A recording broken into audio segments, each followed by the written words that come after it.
What is up? What is up? Welcome back to Five Stars, 5 Points, where we go over the five biggest points that Five Star has to make for our college football betting weekend. And then, of course, get into the Five Star Play of the Week. Five Star, quite a week for you this week, as I heard you on ESPN 97.5. How did that appearance go? And, what do you have planned for that?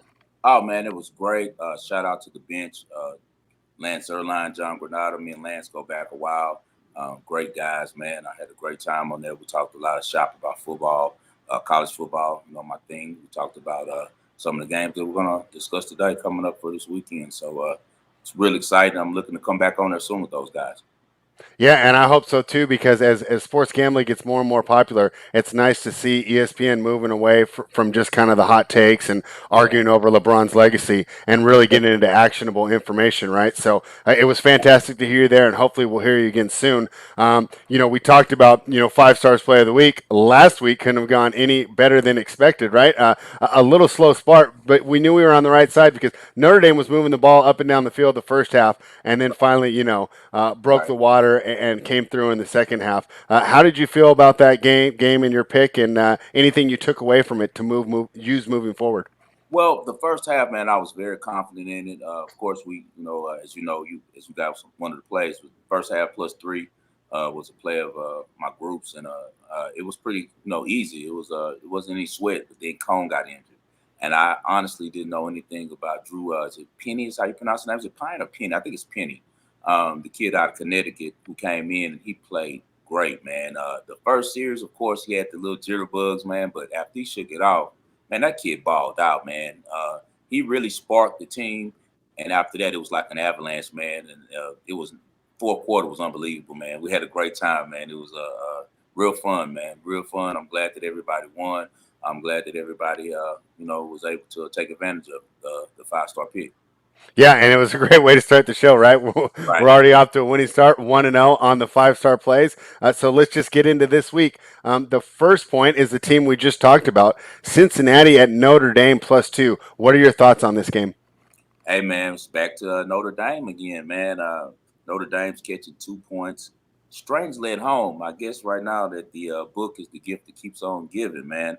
Because I can't rationalize this number for anything in the world. I know that they like to crunch numbers, and it's based on them maybe running the game a million times, but I could run it back a million times in my head, and I still can't see Cincinnati going to South Bend and coming out of there with a victory. Um, I'll be looking at the money line on this game. It's only plus 110. And spread like I know that anytime you're looking at a plus two, it's strange to catch a plus 110, don't you think, is the money line?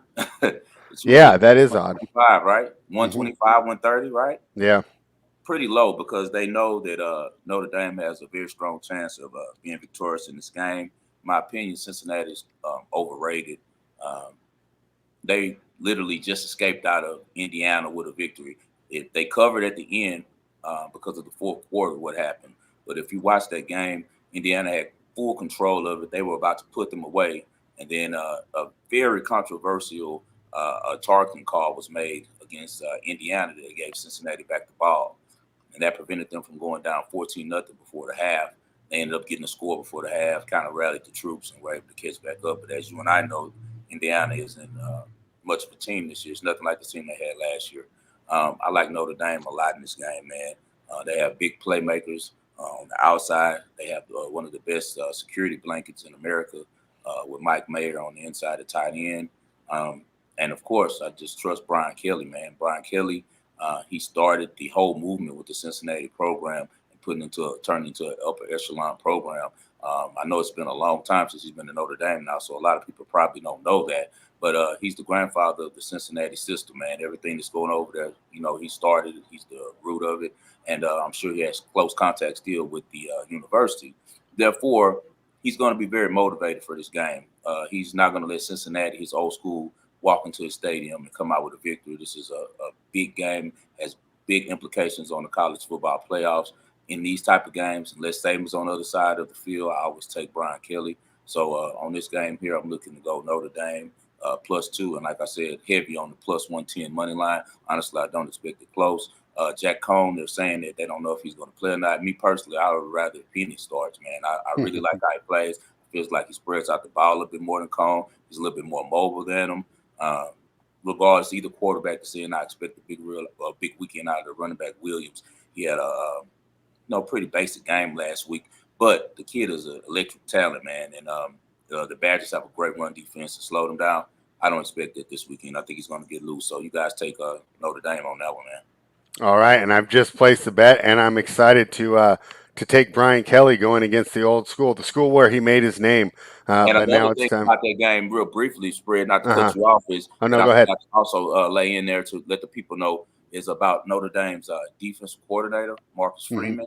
He's Hmm. probably the top young assistant in college football, man, and he was 4 years with Luke Fickell in Cincinnati, and now, of course, he works for Notre Dame. He's the defensive coordinator and kind of the man in waiting in Notre Dame, man, and I'm sure if anyone knows how to slow down Desmond Ritter, the star quarterback for Cincinnati, it's going to be him.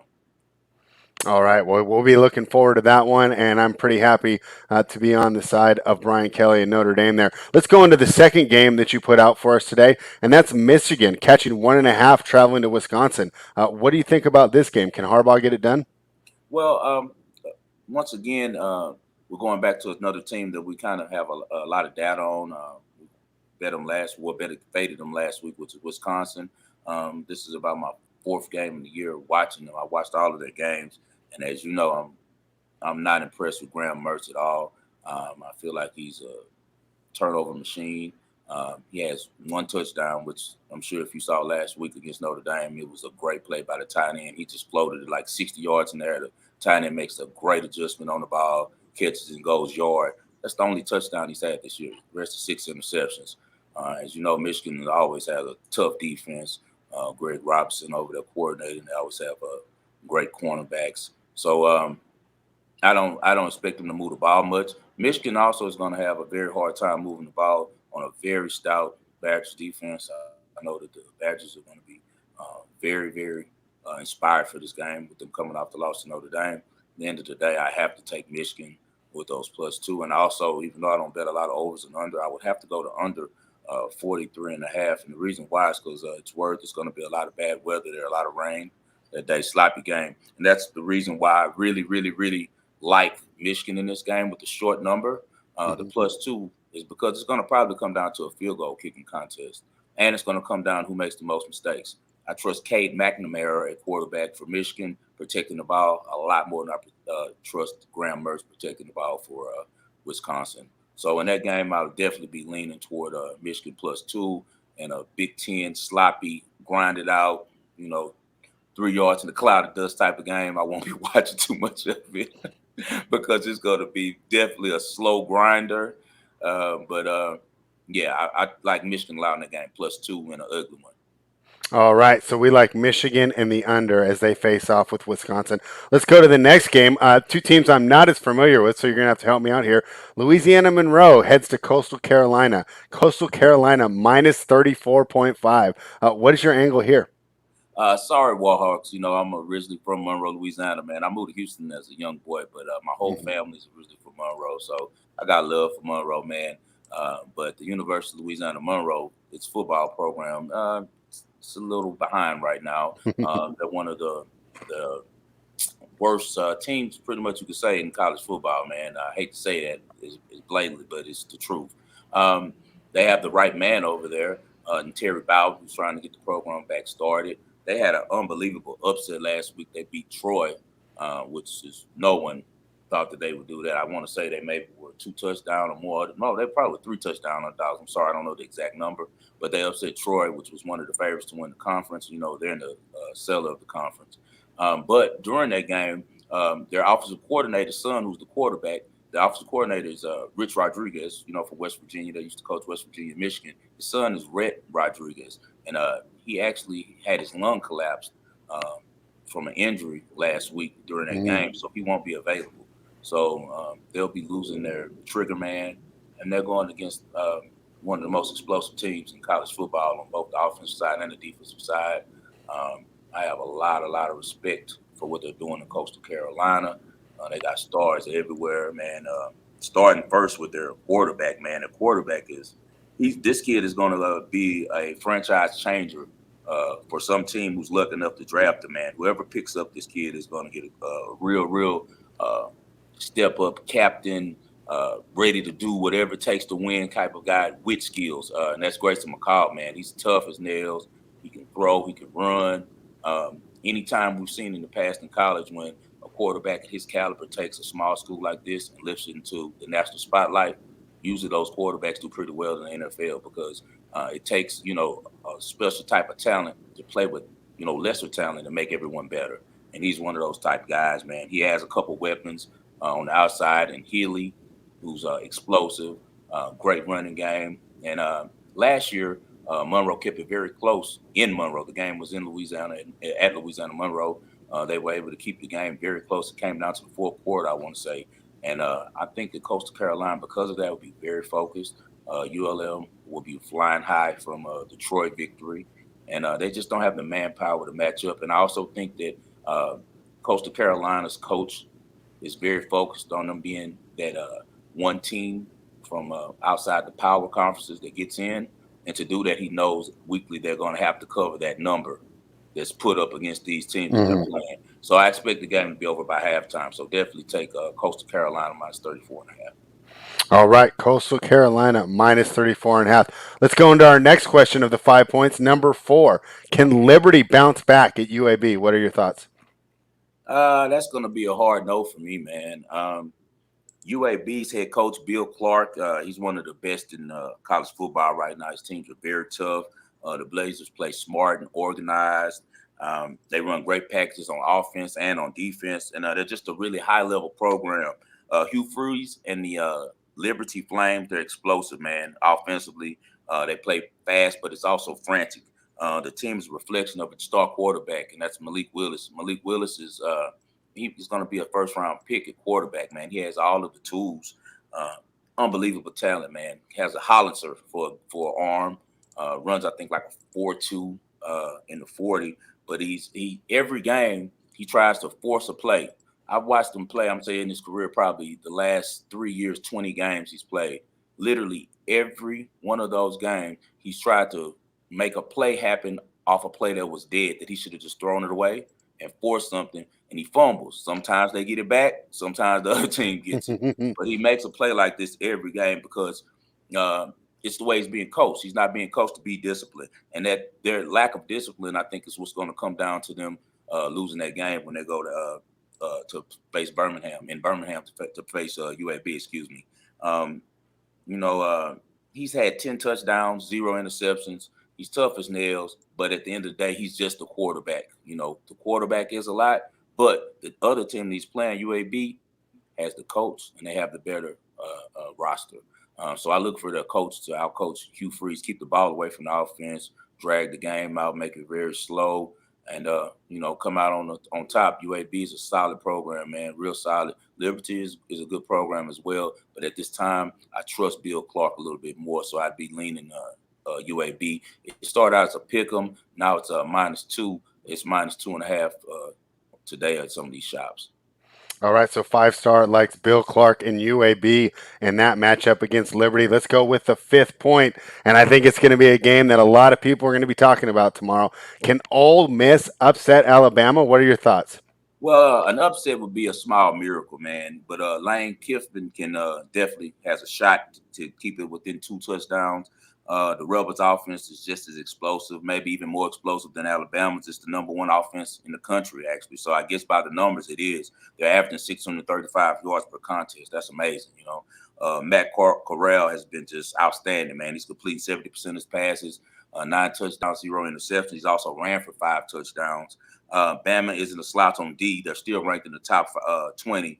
But Ole Miss is giving all saving teams hell. You know that they're like 6-2 against the spread in the last 8 meetings in Alabama.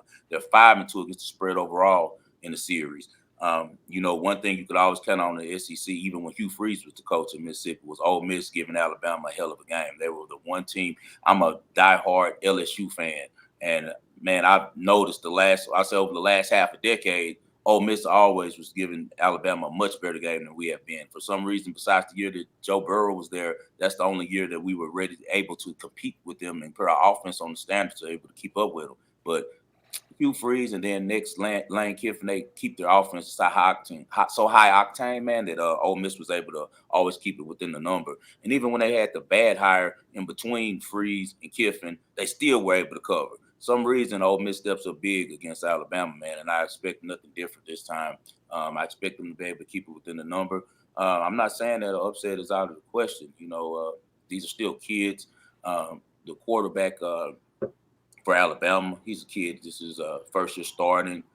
He's talented as could be, but at the end of the day, I don't think he's enough to carry the offense in such a way that they can cover the spread. Because as you know, Alabama's defense isn't as locked down and shut down as it used to be. For them to cover that number, they're going to have to outscore them, and I can't see him putting up 2 more touchdowns than Matt Corral. So it would All definitely right. be Ole Miss plus 15 and a half. If you caught it at that number, Mhm. you're wonderful. It's dropped to 15 some places. I've seen 14 and a half. I've even seen some 14s offshore. Yeah. 14 and a half seems pretty good. That hook might end up coming into play. So I will be with you there on Old Miss. But let everybody know, what is the 5-star play of the week? Well, we just rolled into the 5-star play of the day, excuse me, and it's going to be what we just spoke about. Ole Miss plus 15 and a All half is right. what I called it at. Some shops, as I said before, 15, others are 14 and a half. I told you the reasoning. They're 6-2 in the series against them. They're 5-2 in the series, 6-2 in Alabama against the spread. I just actually on the show that we were speaking about when I was on the bench with Lance. Lance was telling me that uh, what troubled him about the number was that Paul Feinbaum, myself, Pat Forty were all on the same side. Everyone was saying, "Hey, man, Ole Miss, Ole Miss, Ole Miss." So it kind of made him think like, "Hey, man, I don't know. It's going to be a lot of money on Ole Miss." But once again, man, we have to not always just trust the number. Sometimes you have to trust your eyes. And my eyes tell me, man, Ole Miss is the real, man. Their offense is the real deal. Lane Kiffin is a thorn in Nick Saban's side, always been. He'll be very motivated. He have his team motivated, man. He's going to do whatever it takes to cover that spread. They're going to fight hard for that money for you, man. So I'm definitely going to put my money on Ole Miss plus 15 and a half and give Lane Kiffin a chance to beat his mentor. All right. Well, looks like there's a little bit of buyback because I go to place the 5-star play of the week. I've got plus 16 on Bookmaker right now. So, That's even better. That's yeah, even better. looks like Alabama took a little bit of money since That's yesterday even because better. this was at So if 14 you and a guys got half. the 16, if you get the 16 right now with Ole Miss, jump all over. The wise man Yeah. once told me, never bet against Tom Brady and never bet against Nick Saban. Well, last Mhm. week I run a big bag with the Los Angeles Rams on the first half, on the Mhm. second half, on the game, and on money line against Tom Brady. And this week, old man Nick's going down too. So we're gonna cover that spread. Let's go. Hotty toddy. All right, so everybody, the 5-star play of the week, Old Miss, whatever number you can get, as long as it's above 14 and a half, take Right. Old Miss to cover against Alabama in what's going to be a fantastic game. So 5-star, thank you very much for showing up, sharing all this wonderful college knowledge you have. You got plenty of plays for us, so we're going to have an exciting, action-packed Saturday and looking to move to 2-0 on the 5-star play of the week. Guys, we'll be back next Friday. 5-star, thank you for joining us, and we will All see right. you guys.